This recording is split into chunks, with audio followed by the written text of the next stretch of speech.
तो last lecture में हमने डिस्कस किया about triangle law of vector addition and parallelogram law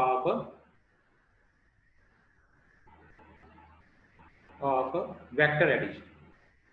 तो पैरेललोग्राम लॉ ऑफ वेक्टर्स या ट्रायंगल लॉ ऑफ वेक्टर्स हमने डिस्कस किया और उससे हमारे पास क्या आया कि अगर दो वेक्टर्स का हमने रिजल्टेंट निकालना है, the magnitude of the resultant comes out to be equal to a square plus b square plus 2ab into cos of the angle between them।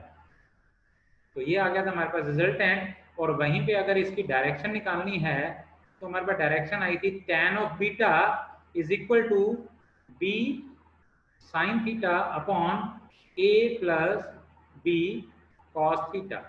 जहां पर जो ये बीटा था, ये कौन सा एंगल था बेटा? Beta is the angle between r and a vector। तो बीटा जो एंगल था that is the angle between r and a vector। Now today we are going to discuss about condition for zero resultant vector।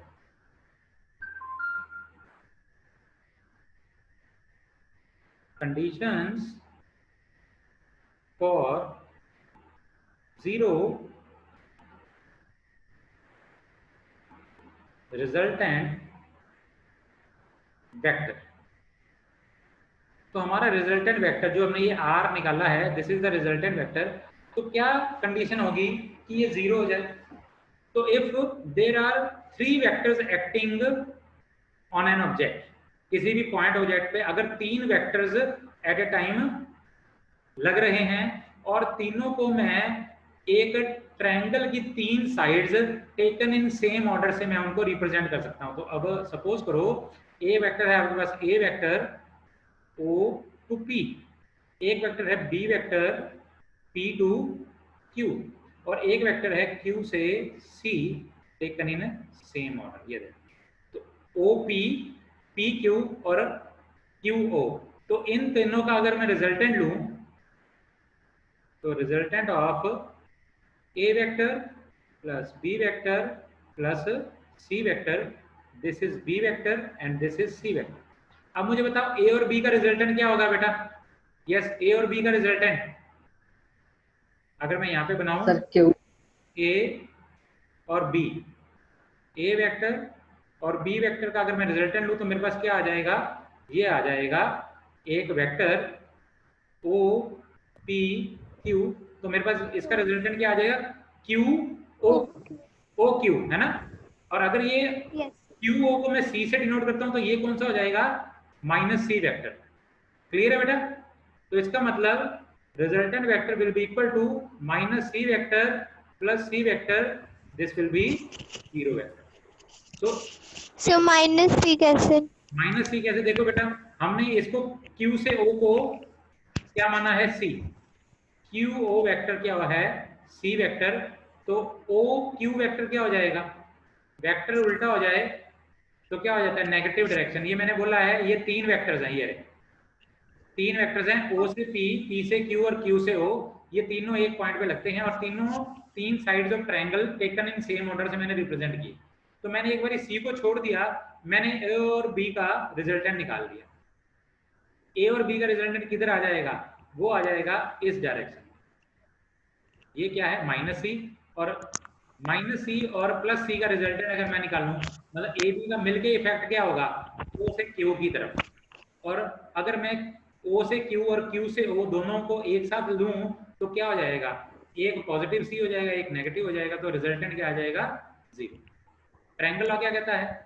Triangle law कहता था कि अगर दो vector एक point पे एक्ट करते हैं और दोनों को टू साइड्स ऑफ ट्रायंगल से आप शो करोगे तो तीसरी side taken in opposite order is there resultant.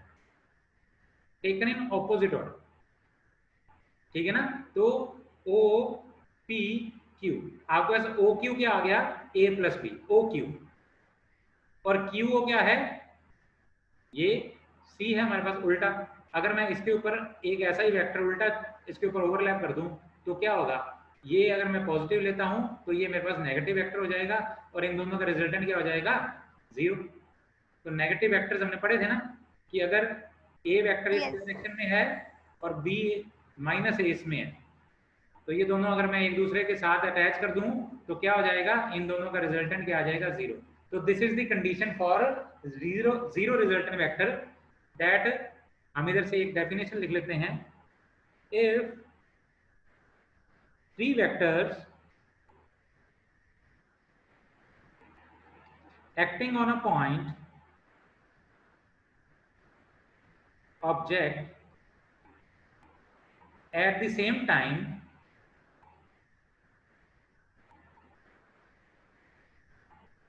are represented in magnitude and direction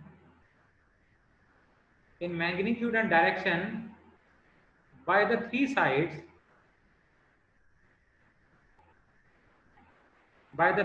of a triangle taken in same order,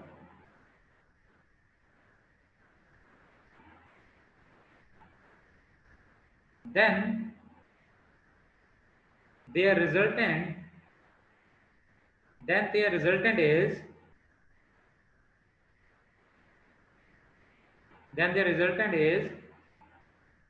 0, ठीक है ना, and the object is said to be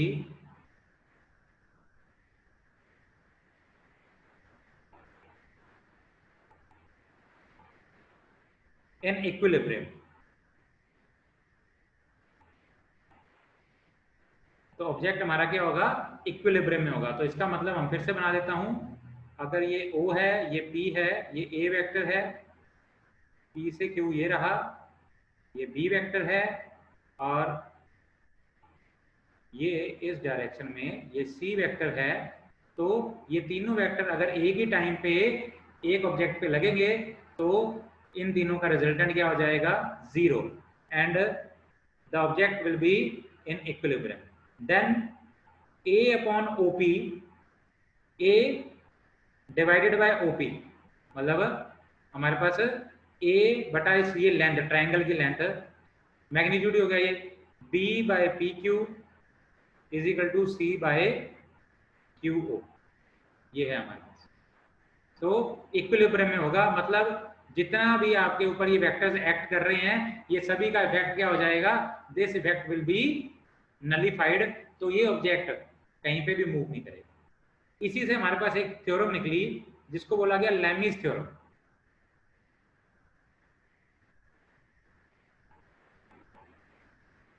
लैमीज theorem. This theorem states that if 3 forces acting at a point are in equilibrium,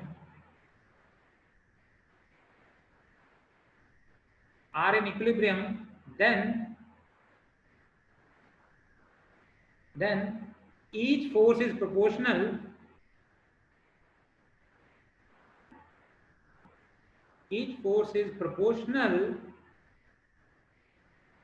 to the sine of the angle between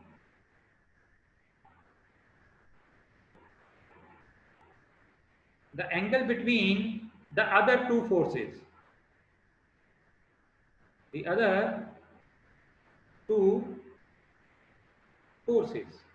तो लैमीज theorem क्या कहती है, suppose करो हमारे पास कोई भी एक पॉइंट है, उस पे 3 फोर्सेस लग रही हैं। Suppose there is a point under the action of 3 forces.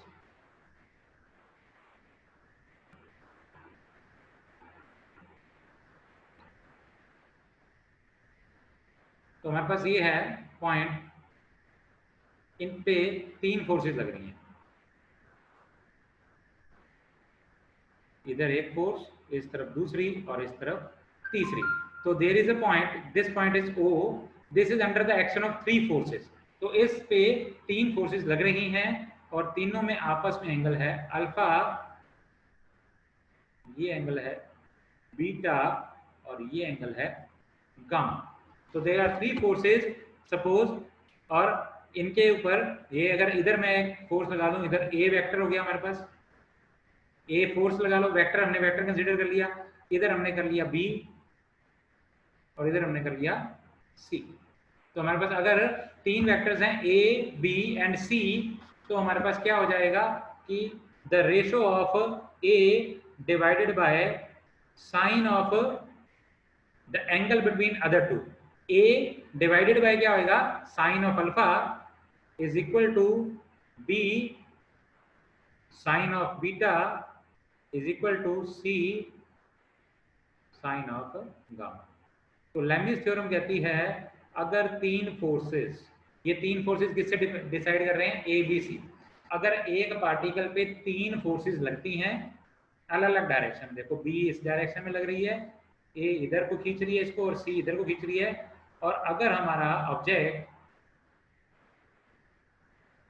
Object rest पे है, तो इसका मतलब the object is in equilibrium. तो इसका मतलब ये सभी फोर्सेस का नेट इफेक्ट क्या हो गया, नलीफाई हो गया, मतलब कोई भी नेट रिजल्टेंट नहीं आ रहा, मतलब resultant is 0। At that time A the magnitude of this divided by sine of angle between other 2 vectors is equal to B divided by sine of the angle between other 2 forces is equal to c divided by sine of the angle between other 2। तो c इधर है तो sin gamma, b इधर है तो sin beta और a इधर है तो sin अल्फा। तो ये हमारे को लैमिस थ्योरम की स्टेटमेंट कहती है। क्लियर हो गया बेटा यहाँ तक? Yes sir. Now Yes sir. our next topic is relative velocity in plane। पिछले चैप्टर में हमने रिलेटिव वेलोसिटी का कंसेप्ट पढ़ा था, है ना? कुछ ध्यान है वो?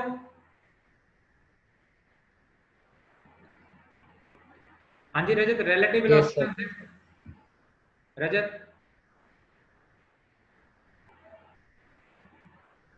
रजत रिलेटिव वेलोसिटी का कंसेप्ट ध्यान है बेटा? सो रिलेटिव वेलोसिटी क्या थी कि अगर मैंने किसी एक ऑब्जेक्ट की velocity with respect to any other object निकालनी है and both the objects are moving, तो हमने क्या किया था, in a single line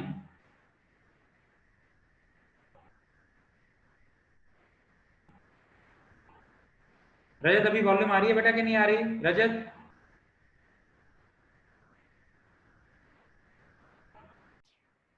मैंने ये बोला कि हमने लास्ट चैप्टर में रिलेटिव वेलोसिटी का कंसेप्ट किया था, उसमें हमने देखा था अगर A object B A velocity से चल रहा है और B object B B velocity से मूव कर रहा है, तो हम क्या करते थे, अगर हमने velocity of A with respect to B निकालनी थी तो हम क्या करते थे, हम दोनों के ऊपर ही नेगेटिव बी बी इम्पोज करते, जिसके रिलेटिव निकालनी है velocity of A with respect to B, तो बी के हिसाब से निकालनी है, तो बी को रेस्ट पे लाना है तो बी पे माइनस बी बी इम्पोज करते थे और ए पे भी माइनस बी बी इम्पोज कर देते थे।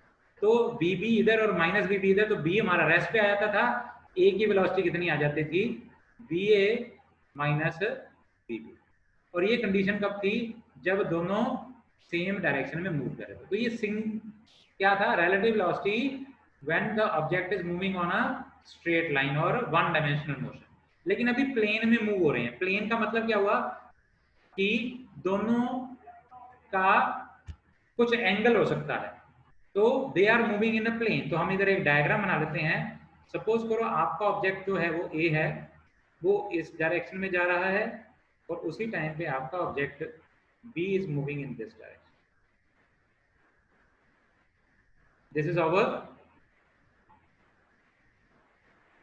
इधर हमारे पास क्या हो गया, ये हमारी डायरेक्शन है O से Q, यहाँ पर हमारा A object B A velocity से जा रहा है, वहीं से ये हमारा O से P है, इस डायरेक्शन में हमारा B ऑब्जेक्ट बी बी में जा रहा है और दोनों एक प्लेन में मूव करते हैं and they are making an angle theta.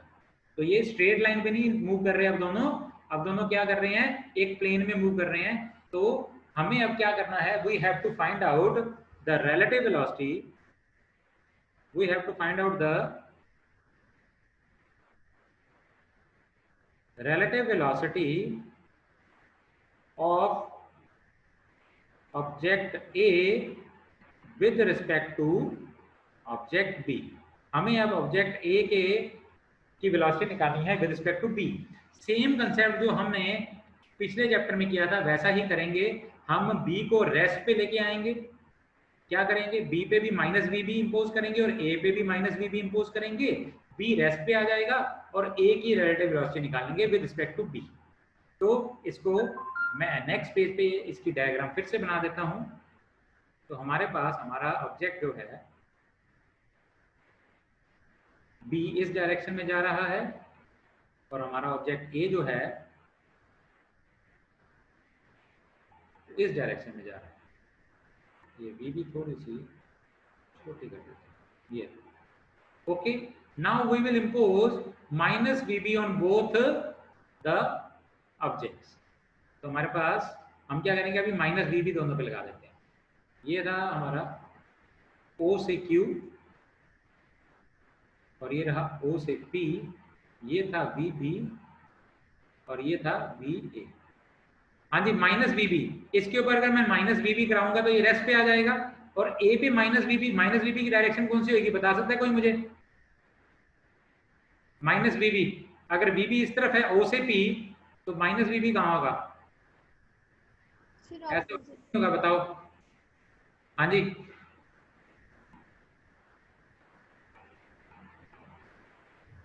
O से P डैश, बताओ बेटा, ये माइनस VB हुआ कि नहीं हुआ?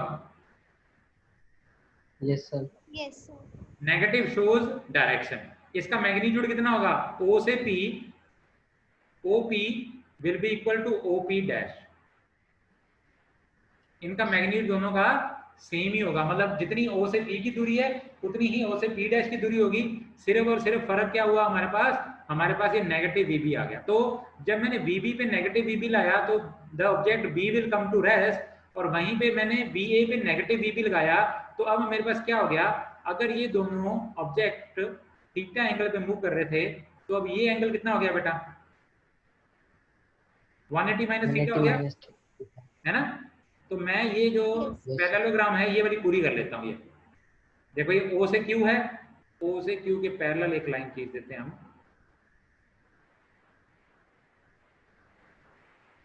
ये रही, और तभी Q से ये एक,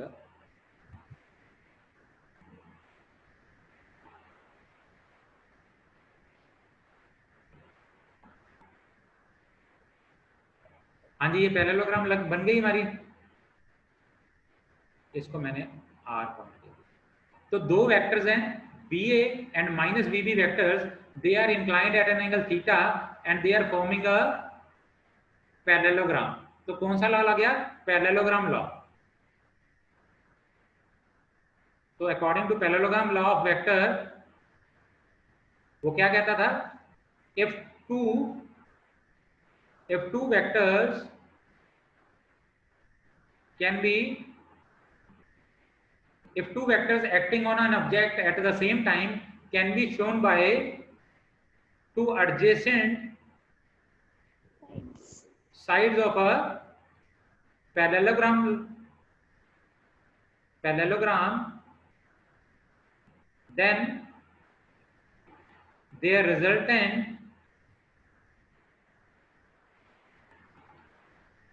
can be represented by,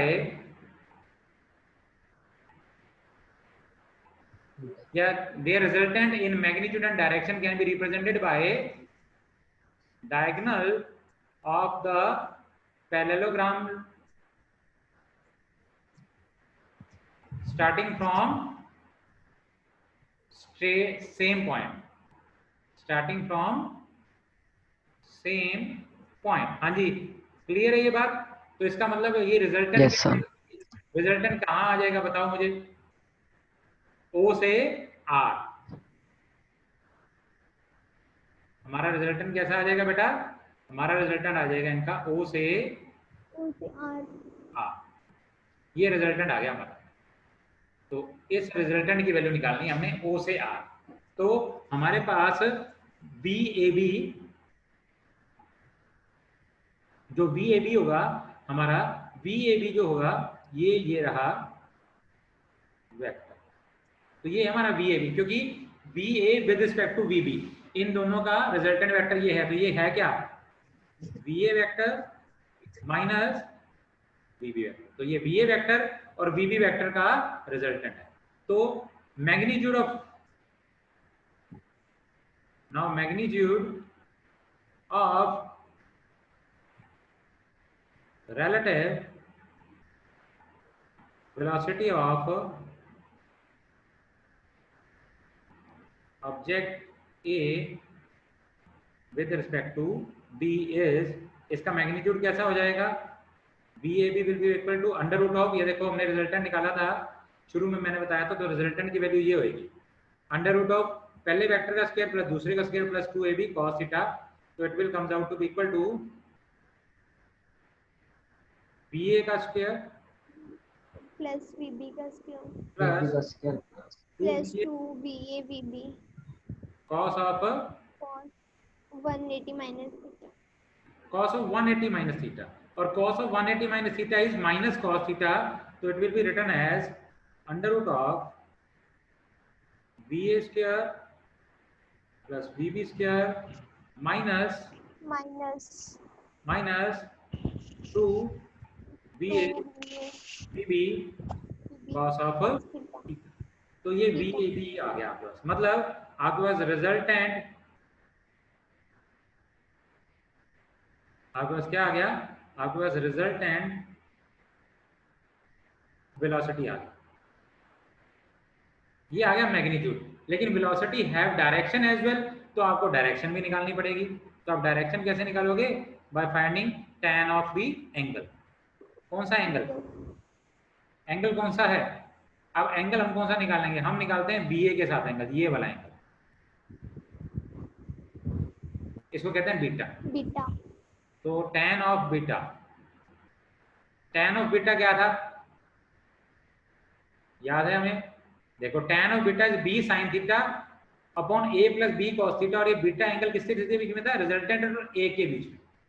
तो दूसरे वेक्टर का साइन लेना है, तो इसका मतलब अभी हमारे पास क्या आ जाएगा, BB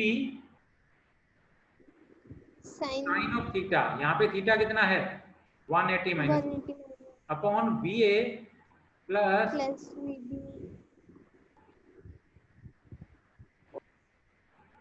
180 माइनस थीटा। तो हमारे पास क्या आ गया, sine of 180 minus theta is sine theta, और cos of 180 minus theta is minus cos theta. तो ये आ गया VA minus VB cos of theta. तो हमारे पास वैल्यू आ गई tan ऑफ बीटा की,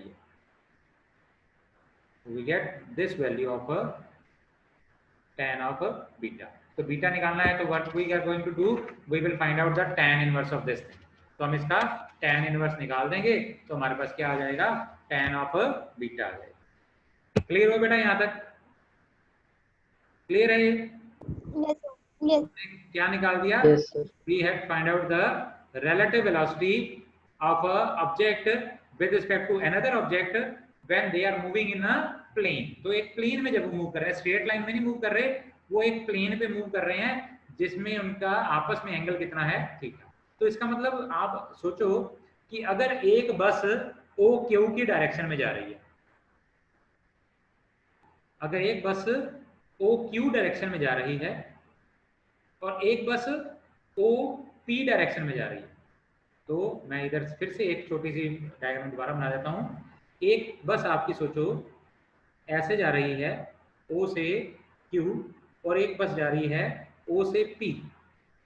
तो VA और VB, VAB मतलब velocity of A with respect to B का मतलब जो B में बैठे हुए पैसेंजर हैं, B में बैठे हुए पैसेंजर्स को A वाले पैसेंजर कहाँ पे जाते हुए नजर आएंगे, उनको हर पॉइंट पे उनको ऐसा लगेगा कि ये इस डायरेक्शन में जा रही है उनसे। तो उनको क्या लगेगा कि जो ए वाली बस जो है वो ऐसे नहीं जा रही, ए वाली बस उनके हिसाब से इस डायरेक्शन में मूव कर रही है, ये डायरेक्शन है। तो VAB का मतलब ये है कि इफ अ बस A एंड ए बस B are moving at an angle theta, तो ए बस B वाले को कैसे नजर आएगी, B वाले यहाँ आएंगे तो A वाले यहाँ नजर आएगी, ये यहाँ आएंगे तो एक यहाँ आएगी, तो इनके हिसाब से ये ऐसे इस डायरेक्शन में मूव करेगी एट एन एंगल। तो अल्टीमेटली इनको इस तरह का लगेगा कि the bus of A is moving like this, इस डायरेक्शन में वो मूव कर रही है। क्लियर हो गया बेटा ये? तो ये था motion in a plane or relative velocity in a plane. Now we are going to find out relative velocity of rain with respect to man. यही relative velocity का concept यूज करके हम फाइंड करेंगे relative velocity of rain with respect to moving man.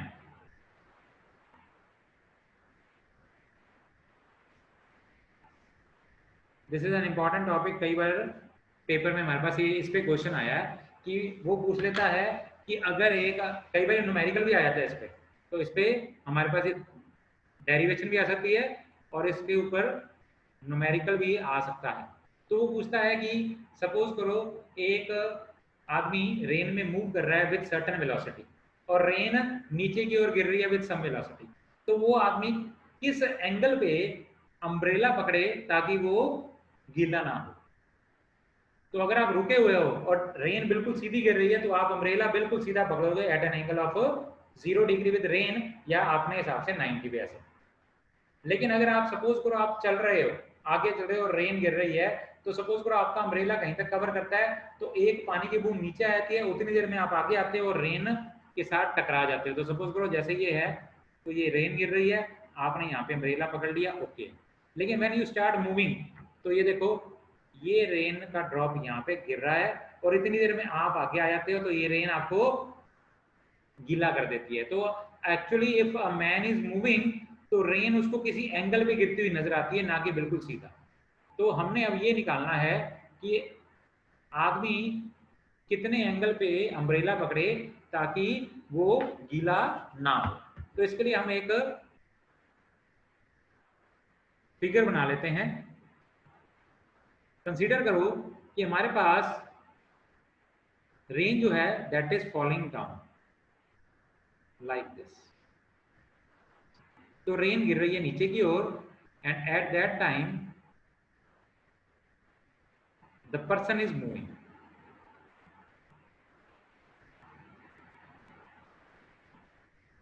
तो rain जो है that is falling down and the person is moving from east to west.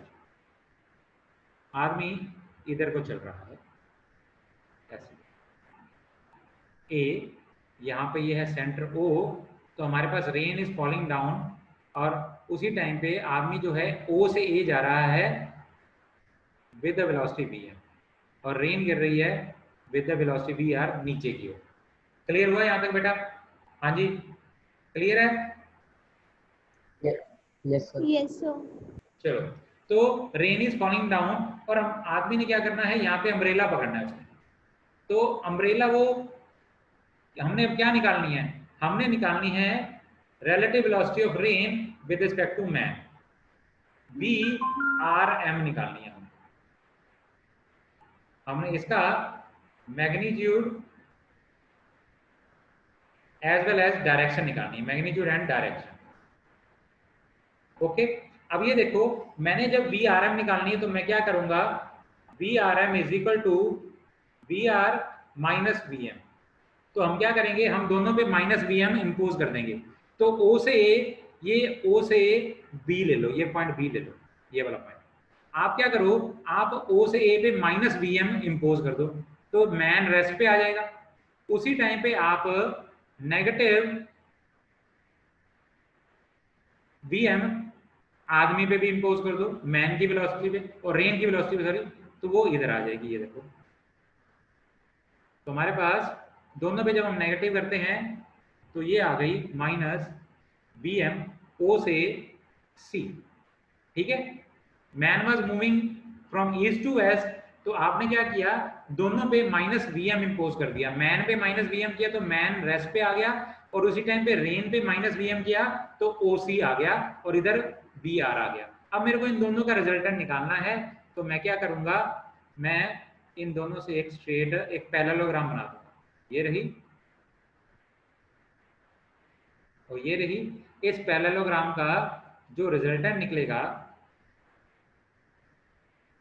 ये, तो रिजल्टेंट कहाँ निकलेगा, इधर निकलेगा। देखो बेटा,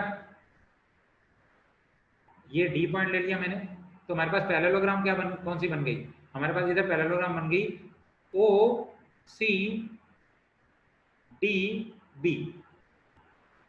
ओ सी डी बी हमारे पास पैरेललोग्राम बन गई, जहां पे वी आर और वी सी है, तो इन दोनों के बीच में क्या हो गया, हमारे पास रिजल्टेंट आ गया ये वाला ओ डी।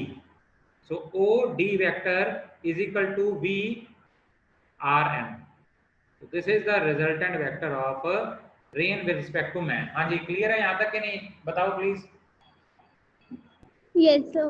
तो suppose this resultant is making an angle theta with V R. ये मानो ये वी आर से एंगल थीटा बना रहा है, तो मैं क्या करता हूं, मैं इस लाइन को, ये वाली जो लाइन है इसको मैं एक्सटेंड कर देता हूं ऐसा। VRM क्या है, VRM की डायरेक्शन क्या बता रही है बेटा, कि आदमी के हिसाब से, चलते हुए आदमी के हिसाब से रेन किस डायरेक्शन में गिर रही है, ओडी डायरेक्शन में, है ना।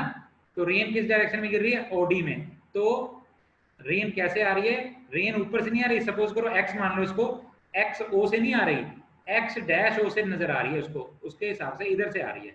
तो आदमी को अगर बचना है तो उसको अम्ब्रेला कहाँ पे सेट करना पड़ेगा, उसको अम्ब्रेला यहाँ पर लगाना पड़ेगा। This is the position of umbrella. तो ये है अम्ब्रेला। तो he has to put the umbrella at an angle theta. ये देखो, ये एंगल और ये एंगल दोनों सेम है, ऑपोजिट एंगल्स। तो उस आदमी को वर्टिकल से थीटा एंगल पे अम्ब्रेला सेट करना पड़ेगा, क्योंकि उसके हिसाब से रेन अब कौन सी डायरेक्शन में आ रही है, एक्स डैश ओ। तो हम इसमें relative velocity of rain VRM का मैग्नीट्यूड निकाल लेते हैं। तो VRM का मैग्नीट्यूड देखो कहां से निकलेगा, ये देखो ट्रायंगल OCD, ट्रायंगल OCD में VRM निकालूं तो OC और CD क्या है, VR, है ना। तो ये VR नीचे है तो VR इधर भी नीचे है, तो OC है VM और CD है VR। तो ये एक राइट एंगल ट्रायंगल बन गई, और ये OD हाइपोटेन्यूज बन गया। तो हमारे पास क्या आ गया, VRM हाइपोटेन्यूज है, तो ये किससे इक्वल आ जाएगा, VR square plus VM square plus 2 VR VM cos of angle between VR and VM। देखो VR और VM में एंगल कितना, देखो बेटा OC और OB में एंगल कितना है, ये कितना एंगल है इनमें, 90 degree. आपकी VM ये रहा और VR ये रहा, ये लो VR और ये VM है जो नेगेटिव लगाया, इन दोनों में एंगल कितना है बेटा बताओ, Sir, 90 degree. 90 डिग्री। तो cos ऑफ 90 क्या हो गया, 0। तो आपके पास VRM रिजल्टेंट वेक्टर कितना आ गया बेटा, अंडर रूट ऑफ VR का स्क्वायर प्लस VM का स्क्वायर। तो आप दोनों तरह से निकाल सकते हो ऐसे, या मैंने आपको क्या बोला, ये अगर ट्रायंगल ले लो OCD, तो ट्रायंगल OCD आपके पास क्या बन गई, एक right angle triangle, triangle OCD ये एक राइट एंगल ट्रायंगल है, और OD जो है वो हाइपोटेन्यूज है। OD क्या है, VRM ही है। अगर मैग्नीट्यूड निकालना है VRM का तो क्या होगा, OD का square is equal to OC का स्क्वायर प्लस CD का स्क्वायर, मतलब VRM का square is equal to VM का स्क्वायर प्लस VR का स्क्वायर, या VRM is equal to VR का स्क्वायर प्लस VM का स्क्वायर का अंडर रूट। क्लियर हुआ यहां तक। और अगर मेरे को tan ऑफ थीटा निकालना है, tan ऑफ थीटा ये रहा, tan ऑफ थीटा क्या आ जाएगा, perpendicular upon hypotenuse BD upon BD upon OB. BD क्या है, VM अपॉन VR, है ना। ये क्या है, BD है ना बेटा, BD upon OB. Upon OB। तो इधर से क्या आ गया, VM upon VM 1 B, yeah. It implies theta is equal to tan Tan inverse PM B, yeah. तो अगर आदमी को रेन से बचना है तो उसको अपनी जो अम्ब्रेला है वो at an angle theta with the vertical, तो वर्टिकल से थीटा एंगल पे उसको अपना अम्ब्रेला रखना पड़ेगा। वो बिल्कुल ऊपर नहीं रख सकता, अगर वो रुका होता तो बिल्कुल ऊपर रखता, लेकिन अब वो मूव कर रहा है टूवर्ड्स वेस्ट, तो उसको अम्ब्रेला भी टूवर्ड्स वेस्ट ही रखना पड़ेगा at an angle theta with the vertical. So man, इधर क्या लिखोगे एंड पे, man should held his umbrella towards west at an angle of theta with vertical। तो वर्टिकल डायरेक्शन से थीटा एंगल पे वो अपना अम्ब्रेला रखे, जिस डायरेक्शन में वो मूव कर रहा है उस डायरेक्शन में। ये वेस्ट की ओर मूव कर रहा था बंदा, तो वेस्ट की ओर, आगे की ओर रखेगा। So he will be saved from the rain. Clear हुआ बेटा? Yes, sir. ओके, तो आज के लिए बहुत है। तो आज हमने कौन कौन से टॉपिक डिस्कस किए? फर्स्टली हमने ये देखा कि जीरो वेक्टर की कंडीशन क्या है। तो जीरो वेक्टर की कंडीशन ये है, अगर तीन वेक्टर किसी भी पॉइंट पे एट द सेम टाइम लगते हैं, अगर तीनों ही एक three sides of triangle taken in same order से हम शो कर सकते हैं, तो इनका रिजल्टेंट क्या होगा? जीरो। और इससे लेमीज थ्योरम निकली। लेमीज थ्योरम कहती है अगर एक पॉइंट पे तीन फोर्सेस लग रही हैं और वो पॉइंट अगर इक्विलिब्रियम में है, मतलब वो मूव नहीं करता, दैट मीन्स तीनों फोर्सेस का जो रिजल्टेंट है वो जीरो होगा। तो पहली फोर्स का magnitude divided by the sine of angle between other two forces is equal to second force divided by the sine of angle of between other two forces is equal to third force divided by sine of angle between the other two। तो ये हमारी Lami's theorem. Relative velocity in plane हमने देखी कि अगर हमारे पास दो objects in a plane move करते हैं एट एन एंगल थीटा, तो एक ऑब्जेक्ट की वेलोसिटी विद रिस्पेक्ट टू दूसरे ऑब्जेक्ट निकालना है, तो वी ए बी की वैल्यू निकाली हमने। तो हमारे पास वी ए बी का मैग्नीट्यूड आ गया V A square plus V B square minus 2 V A V B cos of theta का अंडर रूट, और वहीं पर उसकी डायरेक्शन आ गई ये हमारे पास। उसके बाद हमने relative velocity of rain with respect to man किया कि अगर एक आदमी रेन में मूव कर रहा है तो उसके हिसाब से रेन उसके हिसाब से किस डायरेक्शन में गिरेगी। तो अगर रेन वर्टिकली डाउनवर्ड मूव कर रही है, गिर रही है, और आदमी वेस्ट की ओर मूव कर रहा है, तो उसकी रेन की direction with respect to man क्या हो गई? X dash O. तो रेन उसको इस डायरेक्शन में आती हुई लगेगी, तो उसको अम्ब्रेला भी इसी डायरेक्शन में रखना पड़ेगा ताकि रेन उसके ऊपर ना गिरे। क्लियर हो गया बेटा? Yes, sir. So this is it for today, and rest we will do in tomorrow's class. Okay? Okay, sir. Thank you, beta.